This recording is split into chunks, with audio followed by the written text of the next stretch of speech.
क्या हाल चाल है बच्चों। आज से हम लोग केमिकल काइनेटिक्स स्टार्ट करेंगे। केमिकल काइनेटिक्स को एकदम आराम से धीरे धीरे हम लोग पढ़ेंगे, कोई घबराने की बात नहीं है। और मैं आपको बता दूं कि जो ये केमिकल काइनेटिक्स चैप्टर है बहुत ही इजी चैप्टर है, ठीक है। आइए थोड़ा हम लोग स्टार्ट करते हैं केमिकल काइनेटिक्स।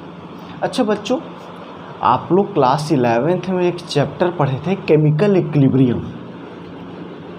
चैप्टर का नाम था केमिकल इक्विलिब्रियम। अच्छा ये बताओ बच्चों कि जो ये केमिकल इक्विलिब्रियम था वो क्या एक्सप्लेन करता था, क्या डिफाइन करता था। केमिकल इक्विलिब्रियम बताता था कि कोई रिएक्शन कितनी तेज़ी से आगे की तरफ जब जा रहा है, मतलब chemical equilibrium give how fast reaction would go. जैसे सपोज करो एक कोई रिएक्शन है, ये रिएक्शन क्या है, A + B गिव्स प्रोडक्ट। तो केमिकल इक्विलिब्रियम क्या बताता था, केमिकल इक्विलिब्रियम बताता था कि A B जो रिएक्टेंट है वह आपस में रिएक्ट करके कितनी तेज़ी से हमारे प्रोडक्ट के फॉर्मेशन को, प्रोडक्ट का फॉर्मेशन कर रहा है। मतलब chemical equilibrium give how fast reaction would go. लेकिन केमिकल काइनेटिक्स क्या बताएगा, केमिकल काइनेटिक्स यह बताएगा कि कोई रिएक्शन कितनी तेज़ी से अपने लक्ष्य को कवर कर लिया। मतलब chemical kinetics give how fast reaction reach the goal, ठीक है। क्या बताया, केमिकल काइनेटिक्स गिव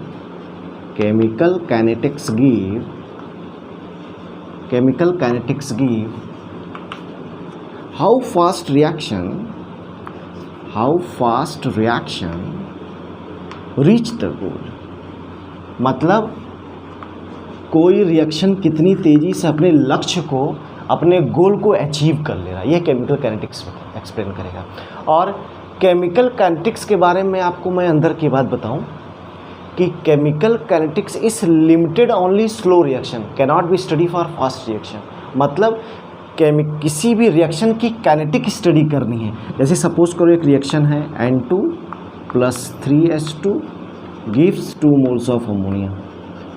मतलब अगर हम इसकी काइनेटिक स्टडी करना चाहते हैं तो ये रिएक्शन स्लो रिएक्शन होना चाहिए। अगर हम फास्ट रिएक्शन होगा तो हम उस रिएक्शन की काइनेटिक स्टडी नहीं कर पाएंगे। क्यों, ऐसा क्यों? क्योंकि आपको पता है कि जो इक्विलिब्रियम पॉइंट आता है, इक्विलिब्रियम पॉइंट जब भी आएगा तो स्लो रिएक्शन में आएगा, कभी fast reaction equilibrium point attain नहीं करता। तो slow reaction equilibrium point attain करेगा, और जब कोई किसी केमिकल रिएक्शन में इक्विलिब्रियम पॉइंट आ जाता है तब उस पर हम ला मास एक्शन लगा के उसके कॉन्सेंट्रेशन को एक्सप्लेन करते हैं, उसके कांस्टेंट को, रेट कांस्टेंट को या इक्विलिब्रियम कांस्टेंट को एक्सप्लेन करते हैं। तो एक बात यहाँ से सीखने वाली है कि chemical kinetics is limited only slow reaction, cannot be study for fast reaction, ठीक है। ज़रा नोट करिए बच्चों। Chemical equilibrium give how fast reaction would go, but chemical kinetics give how fast reaction reach the goal. उसी के नीचे heading डालिए note, जरा उसमें लिखिए chemical kinetics is limited only slow reaction,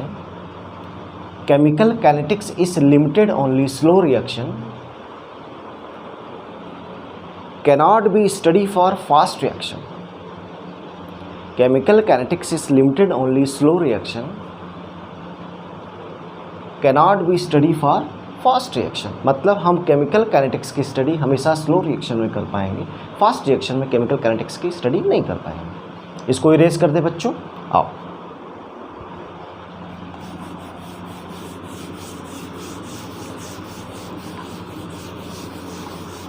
अच्छा कोई भी केमिकल रिएक्शन हो तो उसके लिए कुछ बेसिक एलिमेंट्री चीज़ें होती हैं, ज़रा इसको समझते हैं। आइए देखा जाए।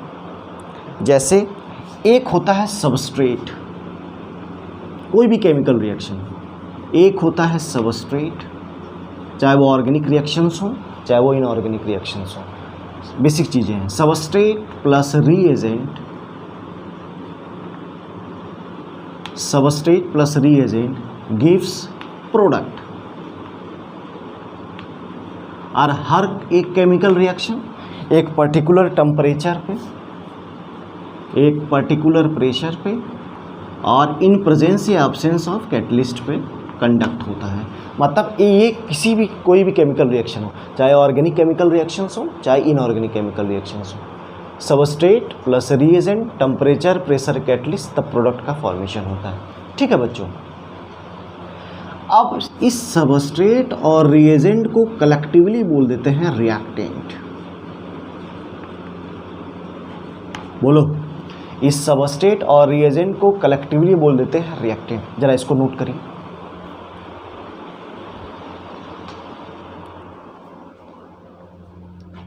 Substrate and reagent are collectively called reactant.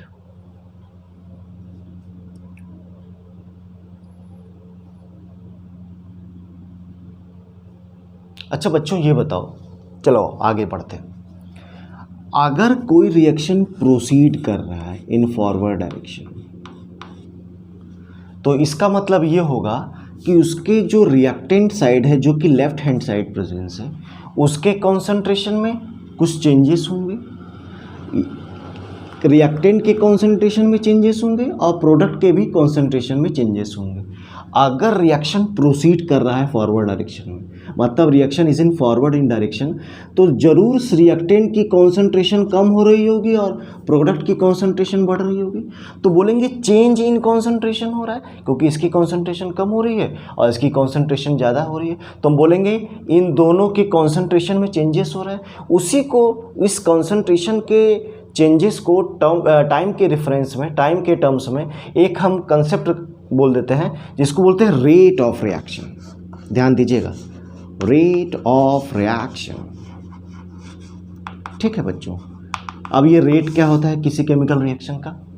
देखो, रेट को बोलते हैं rate equal to change in concentration, मतलब रिएक्टेंट की का कॉन्सेंट्रेशन और प्रोडक्ट की कॉन्सेंट्रेशन का जो चेंज है, change in concentration at given time interval, at given time interval is known as rate of reaction. मतलब रेट क्या है? Change in concentration at given time interval is known as rate of reaction. ठीक है बच्चों। अगर इस concentration को हम लिख दें, इस कॉन्सेंट्रेशन को मोल पर लीटर लिख सकते हैं। अगर हम टाइम को सेकेंड में ले लें तो यूनिट क्या हो जाएगी? मोल पर लीटर पर सेकेंड। तो यूनिट क्या हो जाएगी? Unit of rate, unit of rate of reaction equal to हो जाएगा मोल पर लीटर पर सेकेंड। बोलो बच्चों, ये बात समझ में आई? हेडिंग डालिए रेट ऑफ रिएक्शन, ये चीज़ नोट डाउन करिए।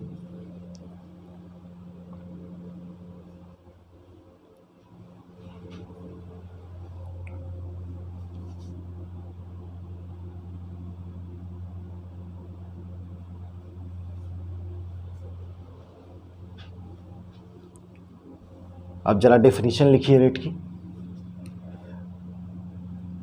वीडियो को अगर हम तेज़ तेज़ बोल रहे हों तो वीडियो को पॉज करके आराम से धीरे धीरे पढ़िए, घबरा के नहीं पढ़ना, एकदम आराम से पढ़ना है और हर एक कंसेप्ट को क्लियर करते चलना है। चलिए हेडिंग डालिए रेट ऑफ रिएक्शन, लिखिए change in concentration,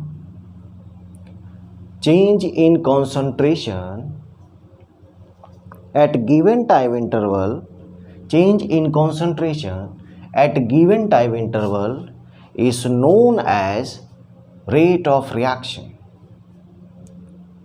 Change in concentration at given time interval is known as rate of reactions. Is known as rate of reaction. हो गया बच्चों। अब नेक्स्ट हेडिंग डालिए types of rate of reaction.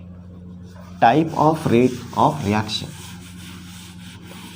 Types of rate of reaction.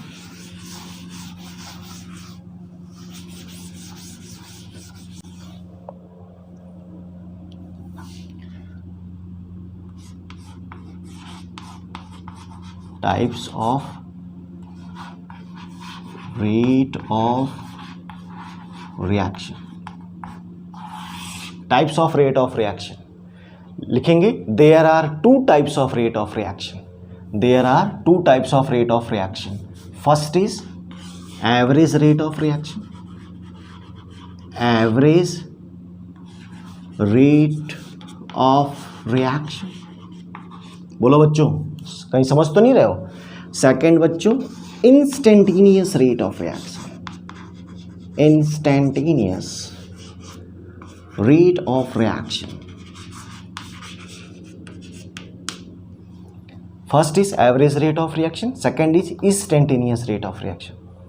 अब देखो, जो average rate of reaction है वो सेम है रेट ऑफ रिएक्शन की तरह, मतलब change in concentration at given time interval is known as average rate of reaction.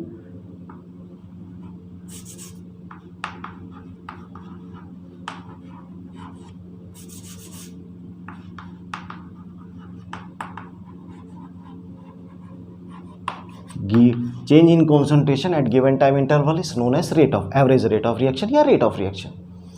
अब बच्चों, इंस्टेंटेनियस रेट ऑफ रिएक्शन क्या? तो आप लोग को अंदर की बात बताएं, बाहर किसी को बताओगे नहीं ना बच्चों। आइए देखते हैं instantaneous rate of reaction. Instantaneous rate of reaction ये बोलता है कि change in concentration at very small time interval, मतलब at very small time interval. मतलब मैं ये बोलूं,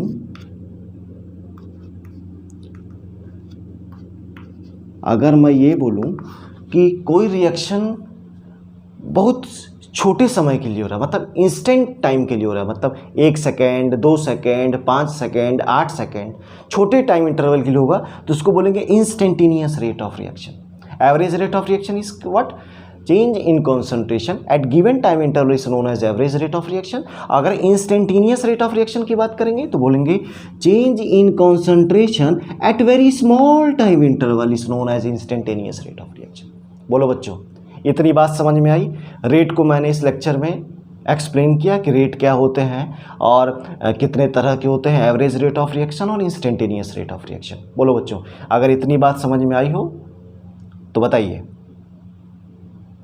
और वीडियो को पॉज करके 1 बार 2 बार ज़रूर देखें, ठीक है। तो आज के लिए बस इतना ही, फिर कल मिलेंगे, तब तक के लिए धन्यवाद।